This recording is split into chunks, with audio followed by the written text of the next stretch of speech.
तो जैसा कि आप देख पा रहे होंगे, आज तारीख कितना है, 27 अगस्त है। जैसा कि ये आज का एग्ज़ाम हुआ है, ये आपका क्या चीज़ का है, तो मैथ का है, यानी गणित का है। देख सकते हैं आप यहाँ पे किस क्लास का है, तो 10th का है। हम आज जो है इसके जितने ऑब्जेक्टिव हैं, मतलब 30 ऑब्जेक्टिव हैं, 30 का 30 को आज हम करने का प्रयास करेंगे, ठीक है। देखिए विषय कोड इसका 110 भी है। कह रहा है ना, प्रश्न एक संख्या 1 से 30 तक के प्रत्येक प्रश्न के साथ 4 विकल्प दिए गए हैं, जिनमें से एक सही है। अपने द्वारा चुने गए सही विकल्प को जो है OMR शीट पर नीला या काला बॉल पॉइंट कलम से चिन्हित करें। किन्हीं 25 प्रश्नों का उत्तर दें। मतलब ये तो कह रहा है किन्हीं 25 प्रश्नों का उत्तर देना है, लेकिन हमें तो सोल्यूशन कराना है। हम आपको 30 का 30 सोल्यूशन देंगे, ठीक है। मेरे साथ बना रहिए और जुड़ रहिए। आप अपना कॉपी जो है खुल कर रख लीजिए और चेक करिए कि आपने कितना सही करके आया एग्जाम में, ठीक है ना। तो आइए देखते हैं। तो देखिए पहला नंबर प्रश्न क्या है कि यदि दो संख्याओं का लसा और मसा क्रमशः 182 तथा 13 है तो उनका गुणनफल क्या होगा। कह रखा है इन्होंने कि दो संख्या का लसा और मसा इतना है, तो गुणनफल मतलब इसको क्या कर देंगे आप, इसको आसानी से क्या कर देंगे, इसको गुणा कर देंगे। तो 182 में आपको गुणा करना है कितना से, 13 से। तो 13 दूना 26, 100 हासिल 2, 13 8 104 2 106 और हासिल 10, 13 कम 13 कितना होता है 23, 23 और 66। जैसे कि आप देख पा रहे होंगे ऑप्शन संख्या कितना होगा जी, डी होगा। इसको हम इरेज करते हैं। अब देखिए दोनों प्रश्न, कह रहे निम्नलिखित में से कौन असहभाज्य में, ये ऐसे ही दिख रहा है 18 25, ठीक है ना। इसको कर लेना। देखो 156 के अभाज्य गुणनखंड क्या है, इसमें काफ़ी बच्चे कन्फ्यूज हुए थे। हमको बोल रहे थे बच्चे कि देखो इसमें क्या है ना, करना क्या है, आप निकालो 156 का पहले गुणनखंड निकालो। 2 से करेगा 2 से 14, 2 8 16, फिर 2 से करोगे आप यहाँ पे 2 तिरके 6, 2 9 18, 3 से करोगे ना 13 तिरका 39। अगर आप सजाओगे गुणनखंड के रूप में, ऐसे देखो अभाज्य गुणनखंड के रूप में, तो 2 के पावर 2 गुणा 3 के पावर 1 गुणा 13। ये पूछ रहा है ये कितना होना, देखिए 2 गुणा 3 गुणा 13, आपका ऑप्शन में क्या होना चाहिए, डी होना चाहिए, ठीक है ना। ये करना है आपको, ये पूछा जा रहा था आपको, इससे पावर से मतलब नहीं था, ठीक है ना। देखो आगे नंबर 4 है द्विघात बहुपद ax² + b + c के शून्यकों का योगफल। देखिए आपको एक पूछा यानी अल्फा प्लस बीटा क्या होता है जी, -b/a। ऑप्शन संख्या कौन सा होगा जी, ऑप्शन नंबर ए, ठीक है ना। देखो 5 नंबर 6x² - 7x - 3 यानी 6x² - 7x - 3 के शून्य कह रहा है। शून्य निकालने के आप क्या करते हो जी, बताओ। देखो इसका जो है मन का गुणनफल अगर निकालोगे 6 3 कितना हो जाएगा जी, 18 हो जाएगा। होगा कि नहीं होगा जी, 18 होगा कि नहीं होगा, बिल्कुल ठीक है। तब यहाँ पे देखो 9 दूनी कितना होता है 18, देखो तो 6x² माइनस यहाँ पे क्या कर सकते हो 9x प्लस कितना कर सकते हो 2x और माइनस कितना कर सकते हो 3। यहाँ पे अगर कॉमन लोगे, क्या कॉमन लोगे 3x कॉमन लोगे यहाँ पे, तो सॉरी देखो यहाँ पे 2x बचेगा और माइनस कितना बचेगा 3, और प्लस यहाँ पे एक कॉमन लोगे 2x माइनस कितना बचेगा 3। यहाँ पे इसे देखो मैनेज करना है इसको, आपको निकल के आ रहा है 3x + 1 = 0। तो x का मान कितना हो जाएगा ये -1/3। पहले x का मान -1/3 कहाँ है, देखो तो -1/3 इसमें तो दिख रहा है आपको, ऑप्शन संख्या कितना में सी में दिख रहा है और ए में दिख रहा है, ध्यान से देखना। अब इसको आते हैं, यानी 2x - 3 = 0 होगा। तो 2x बराबर कितना हो जाएगा 3 हो जाएगा, x बराबर कितना हो जाएगा 3/2। यानी ऑप्शन नंबर आपको कौन सा ए जो है सेटिस्फाइड करे। आप देख पा रहे हो यहाँ पे 3/2 और -1/3 भी है, ठीक है ना। इसको हम मिटाते हैं, पहले एक काम करते हैं, ये वाला होगा ऑप्शन आपका, ऑप्शन ए आपको चेक कर लेना, ठीक है। देखो आगे नंबर 6 देखो, कह रहा है x³ + y³। अब बताइए a³ + b³ पूछा जा रहा है, तो क्या होता है a + b का whole cube -3ab × a + b। कौन सा होगा जी, इसका ऑप्शन नंबर क्या होगा, ए होगा। तो देखो ऑप्शन नंबर ए ही क्यों होगा, हम यहाँ पे सत्यापित करते हैं। चूँकि आप जानते हो a + b का होल क्यों यहाँ पे हो सकता है, यानी a³ + b³ + 3a आपका x है और b y है इंटू x + y, इतना तो समझ सकते हो। और आपको -3xy इंटू x + y दिया गया। जरा ध्यान देना, ये क्या है गुना में है सब, यहाँ पे प्लस है, यहाँ पे माइनस से क्या हो जाएगा कैंसिल आउट हो जाएगा। आपको इतना बच गया कि नहीं बच गया, इसलिए ऑप्शन नंबर 1 आपका क्या होगा, सही उत्तर होगा, ठीक है कि नहीं। मैं कहता हूँ ना मेरे साथ बने रहो और जुड़े रहो, मैं एक्सप्रेशन लेकर के आऊँगा, आप सुनते ही नहीं हो। प्रत्येक माह में मैं लेकर के आ जाता हूँ इसका, बाकी तो अपना क्लास चलता ही रहता है, ये सब मैंने पढ़ा चुका है कि नहीं। देखो आगे देखो नंबर 7, अब पूछा जा रहा है साइन थीटा।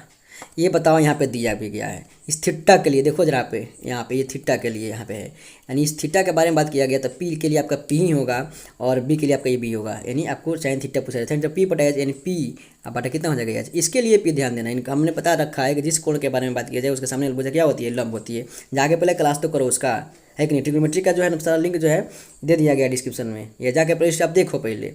इसका आंसर क्या होगा, पी बटा एच। ऑप्शन नंबर क्या होगा, बी होगा। देखो आगे देखो 8 नंबर, यदि cos थीटा बराबर 12/13 तो साइन थीटा का मान क्या होगा। देखो चूँकि आप जानते हो cos थीटा बराबर कितना होता है जी, b/h, यानी 12/13। मैंने ट्रिपले पढ़ाया आप लोगों को, 3 4 5 5 12 13 8 15 17। मैंने बोल रखा ना जाके क्लास करो। तो यहाँ पे जब 12 रहेगा 13 रहेगा तो इसका बी का मान क्या हो जाएगा, सॉरी पी का मान क्या हो जाएगा 5 हो जाएगा। तो पी का मान आपका 5 हो गया। तो कह रहा है क्या कह रहा है, तो साइन थीटा बराबर क्या था, p/h, p/h, पी का मान 5 और एच का मान 13, 5/13 ऑप्शन ए, बनने की जरूरत ही नहीं है ज़्यादा। देखो आगे कह रहा है यदि साइन थीटा बराबर कॉस थीटा, इन दोनों का मान क्या है यहाँ पे बराबर है। तो जरा बताओ ये सब जब डाटा आप पढ़े होगे ऐसे करके ऐसे ऐसे ऐसे करके 0 डिग्री 30 डिग्री से करके, तो ध्यान देना यहाँ पे 45 डिग्री का मान जो होता है ना साइन कॉस में दोनों का समान होता है, तो हमारा 45 डिग्री ऑप्शन हो जाएगा। ठीक है मन जी।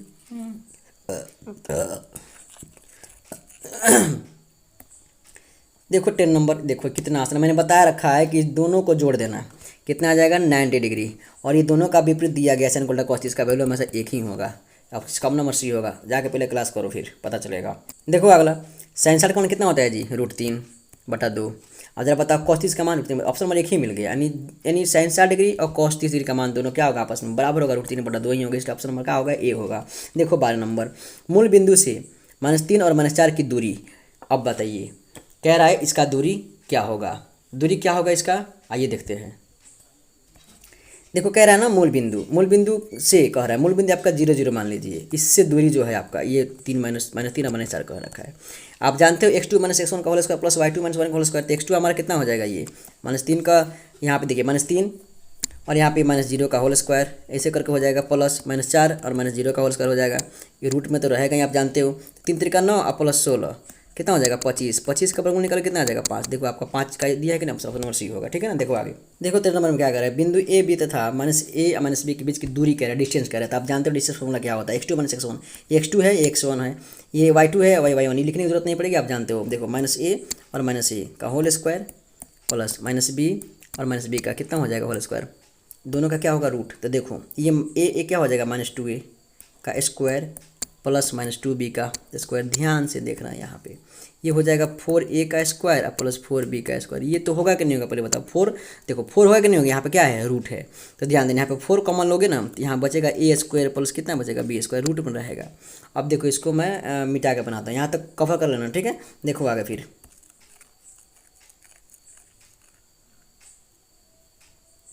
तो क्या होगा ना, जब इसको अलग करोगे 4 × √a² प्लस b स्क्वायर, चूँकि आप जानते हो 4 का जब वर्गमूल निकालोगे कितना आएगा 2 × √a² प्लस b स्क्वायर, मैंने कहा था ना वही ऑप्शन होगा, ऑप्शन नंबर क्या बी।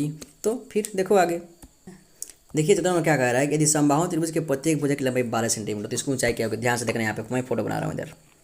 ये समबाहु मतलब सारी भुजाएं बराबर है, ये भी 12 ये भी 12 और ये भी 12, ध्यान से समझना, ध्यान से समझना। चलो ये यहीं हाइट पूछ रहा है इसका, यहाँ देखो टोटल मिलाकर 12 है, ध्यान से सोचना कि आधा कितना हो जाएगा जी 6 हो जाएगा। यानी अगर त्रिकोणमिति का रूल लगाओगे यहाँ पे, ये 12 है ये 6 है, तो ये कितना होगा, यानी इसको मतलब छोड़ दो हटा दो, यहाँ से हाइट पूछा जा रहा है, दोनों में कॉमन है देखना यहाँ पे। तो कहने का मतलब है ये पी पूछा जा रहा था, पी स्क्वायर क्या होता है, तो h² - b स्क्वायर हो गया, होता है कि नहीं होता ज़रा बताओ। तो पी स्क्वायर कितना है, तो जो भी है h² - b स्क्वायर का रूट होता है, तो यानी 12 का होल स्क्वायर माइनस 6 का होल स्क्वायर, 144 घटाओ 6 के 36, 14 में 6 गया 8, यहाँ पे 108 हो जाएगा। इसका रूट तोड़ेगा तो कितना हो जाएगा जी, रूट तोड़ना तो आता है ना आपको यहाँ पे, तो 6 रूट कितना हो जाएगा 3, यानी 6 के 36 का 108, यानी ऑप्शन नंबर क्या होगा ए सही होगा। ठीक है ना। देखो आगे देखिए 15 नंबर, एक रैखिक समीकरण युग्म जो है a1 x1 कहने का मतलब है यहाँ पे क्या प्राप्त हो रहा है, देखिएगा a1/a2 b1/b2 c1/c2, इसमें सोचना ही नहीं है, ऑप्शन नंबर क्या हो जाएगा सी हो जाएगा। कितना ये दिया हुआ है बताइए। देखिए ये 16 नंबर समीकरण 2x + 3y = 13 में x का मान अगर 2 हो तो y का मान क्या होगा। वाह क्या प्रश्न है कितना ईजी, 2 × x की जगह पर 2 रखिए प्लस 3y और बराबर 13, देखना ज़रा यहाँ पे, तो ये कितना हो जाएगा 2 दूना 4 प्लस 3y बराबर 13, ध्यान से देखना। तो 3y बराबर क्या हो जाएगा 13 घटाओ 4, तो 3y बराबर कितना हो जाएगा 9 और 3 त्रिको 9, y का मान कितना आ जाएगा 3, ऑप्शन नंबर 1। देखिए 17 नंबर कह रहा है कार्तीय तल में x अक्ष पर y नियामक का मान होता है, जाहिर सी बात जब x पर y में पूछेगा तो क्या हो जाएगा ये 0 हो जाएगा। देखिए 18 नंबर किस प्रकार के सभी त्रिभुजें समरूप होती हैं, तो समबाहु की ध्यान दीजिएगा इस चीज़ को। देखो 19 नंबर क्वेश्चन, कौन सी ज्यामितीय आकृतियाँ समरूप नहीं होती, बताइए 5 छठा का क्वेश्चन है, ये आप भी कर सकते हो, इसको जो है आंसर कमेंट में लिखो फटाफट। तो 20 नंबर कह रहा है रखिए समीकरण ये देखो क्या हाल, देखो मैं हिंट्स दे देता हूँ आप बताना। देखो इसमें भी है a1/a2 b1/b2 और c1/c2, इसको काटोगे तो देखो सब बराबर आ जाएगा। अब इसमें से आप ये दोनों क्वेश्चन को जो है लिख करके 19 का क्या होगा आंसर और 20 का क्या होगा आप कमेंट करो, आपने क्या करके आया वहाँ पे एग्जाम में। ठीक है ना। चलो आगे देखते हैं। तो देखिए 21 नंबर क्वेश्चन, x और y में 2 रेखीय समीकरण के युग्म को कोई हल नहीं हो तो उनका आलेख क्या होंगे। आलेख क्या होंगे, जब कोई हल नहीं होता समानांतर होगा, इसको ध्यान रखिएगा। 22 नंबर 3x² - 9x का सुनिएगा, देखिए यहाँ पे 3x² - 9x दिया गया है, शून्य पूछ रहा है। तो 3x कॉमन लीजिएगा यहाँ पे, तो x बचेगा, आप प्लस माइनस कितना बचेगा यहाँ पे 3 बचेगा, 2 ठो हो गया कि नहीं। तो आपको निकल गया 3x is equal to 0, x is equal to यहाँ पे 0/3, x का मान एक बार ये 0 आ गया। आगे देखिए x minus 3 is equal to 0, x is equal to 3, यानी 0 और 3 होगा। देखिए ऑप्शन नंबर किस नाम है, तो ऑप्शन नंबर बी में है। 23 नंबर क्वेश्चन, 12 और 20 के लौसा तथा मौसल। देखिए लौसा निकालिए तो 12 और 20 का कितना होगा, 2 6 के 12, 2 दही 20, करिएगा आगे, 2 3 के 6, 2 5 10, यानी 2 दूनी 4 3 के 12 5 60।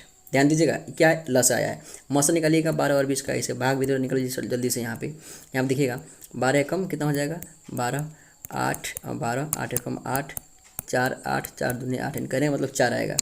और आइए फल करें तो 60 4 कितना होता है 64। ऑप्शन नंबर क्या होगा, बी होगा। ठीक है, देखो 24 प्रश्न है, यदि अल्फा बीटा गामा जो भी दिया गया यहाँ पे क्या है, त्रिघात बहुपद है, तो alpha beta plus beta gamma plus gamma alpha का जो मान क्या होगा, इसका होगा सी बटा ए। अगर सिर्फ दिया रहता है alpha into beta into gamma, इसका मान क्या होता तो डी बटा ए होता। इसको ध्यान में रखना आप, ठीक है ना। देखो आगे 25 नंबर क्या कह रहा है कि बिंदु जो है -3 और 5 किस चतुर्थांश में स्थित है। क्या कह रहा है, किस चतुर्थांश में स्थित है। तो देखो इस प्रकार से आप पढ़े हो, इधर x होता है, इधर x डैश होता है, इधर y होता है, इधर y डैश होता है, इधर क्या होता है प्लस प्लस हो गया, इधर क्या होता है मैंने माइनस और प्लस हो गया, क्योंकि सबसे पहले x का मान होता है, इधर माइनस माइनस हो गया कि नहीं हो गया, इधर क्या हो गया प्लस माइनस हो गया। तो कह रहा है पहले क्या है माइनस प्लस है, क्या है माइनस प्लस, यानी ये फर्स्ट ये सेकेंड है, किस में है तो सेकेंड में है। ठीक है ना, देखो आगे तो देखो 26 नंबर में कह रहा है दिए गए धनात्मक पूर्णांक a और b के लिए दो अद्वितीय पूर्णांक q और r प्राप्त होते हैं, तो जिनसे a बराबर b q प्लस r संतुष्ट होता है, तो r का मान क्या होगा। तो r हमारा 0 के बराबर नहीं होता, ये जानते हैं। यानी रिमाइंडर जो होगा आपका, यानी शेषफल जो होगा आपका, यानी कहने का मतलब है b तो हमेशा क्या होता है जी, रिमाइंडर से क्या होता है तो बड़ा होता है, b बड़ा होता है। और रिमाइंडर क्या होता है, रिमाइंडर 0 से कभी बड़ा हो सकता है, रिमाइंडर 0 से बड़ा हो भी सकता है और बराबर भी हो सकता है, यानी ऑप्शन आपका ये होना चाहिए। देखिए 27 नंबर प्रश्न क्या करें, पाई एक है, पाई क्या है, पाई ये क्या है अपरिमेय संख्या है, ये तो आप जानते हैं बिल्कुल। ठीक है ना, इसलिए ऑप्शन क्या होगा सी होगा। देखिए 28 नंबर, सबसे छोटी आभास संख्या तथा सबसे छोटी सम संख्या का गुणनफल आप बताइए। सबसे छोटी आभास संख्या क्या होता है 2, और सबसे छोटी सम संख्या 2, 2 दूना कितना होगा 4 होगा, ऑप्शन क्या होगा सी होगा। ठीक है, आगे देखिए 29 नंबर, 1/7 है। पहले इसको एक काम करिए, थोड़ा सा दिमाग लगा लीजिए, पर मैं करूँ ज़रा कीजिएगा। इसका आंसर क्या आ रहा है, √7/7 आ रहा है, यानी अभी भी ये टूटा नहीं, तो क्या होगा अपरिमेय संख्या ही होगा, कोई दिक्कत। देखिए आगे 30 नंबर क्या करेगा, दे रखिए समीकरण योग x + 2y = 3, तो 5x + ky + 7 = 0 का कोई हल नहीं है, तो आपका आंसर इसका क्या होगा, ये भी आप कमेंट मारो फटाक से। लास्ट प्रश्न है, ठीक है ना, ये आपके लिए मैं छोड़ता हूँ। ठीक है, वीडियो अच्छा लगा हो तो लाइक कीजिए और शेयर कीजिए, हमारे चैनल को सब्सक्राइब कर लीजिए। बहुत ऐसे टॉपिक्स जो हम लेकर आते रहते हैं आपके लिए, ठीक है ना। तब एक काम करिए, अपने दोस्तों की शेयर भी कर दीजिएगा। ठीक है, मिलते हैं हम अगले किसी वीडियो में, तब तक के लिए जय हिंद।